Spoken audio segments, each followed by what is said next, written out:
घनानंद। एक परिचय। घनानंद नंद वंश के अंतिम शासक थे, सबसे प्रसिद्ध शासक थे। ये वो शासक थे जिसने मौर्य साम्राज्य की स्थापना से ठीक पहले मगध पर शासन किया था।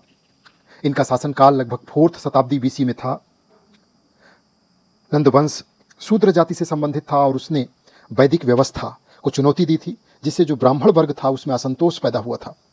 इनके पिता महापद्म नंद ने विशाल साम्राज्य की नींव रखी थी, जिसे घनानंद ने और अधिक विस्तृत किया था। इन्होंने एक बड़ी शक्तिशाली सेना बनाई थी। ऐसा कहा जाता है कि लगभग 20,000 हाथी, 2 लाख घुड़सवार, 2 लाख पैदल सैनिक और हजारों रथ इनकी सेना में शामिल थे। इतनी विशाल सेना के बावजूद इनकी लोकप्रियता कम थी। उसका कारण था कि बहुत ज़्यादा कर लगाते थे और व्यवहार में ये क्रूर और घमंडी थे।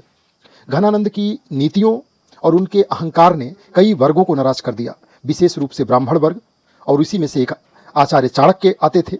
घनानंद से अत्यंत नाराज एक बार चाणक्य को दरबार से अपमानित करके निकाल दिया गया। उसके बाद घनानंद को उखाड़ फेंकने की प्रतिज्ञा चाणक्य ने ले लिया और चाणक्य ने चंद्रगुप्त मौर्य को प्रशिक्षित कर एक नई शक्ति के रूप में खड़ा किया।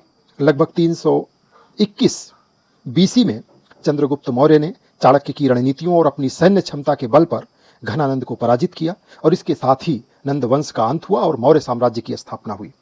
घनानंद एक शक्तिशाली लेकिन अलोकप्रिय शासक था, जिसकी सत्ता का अंत उसकी नीतियों, उसके अहंकारों और चाणक्य चंद्रगुप्त के सम्मिलित प्रयासों से हो गई।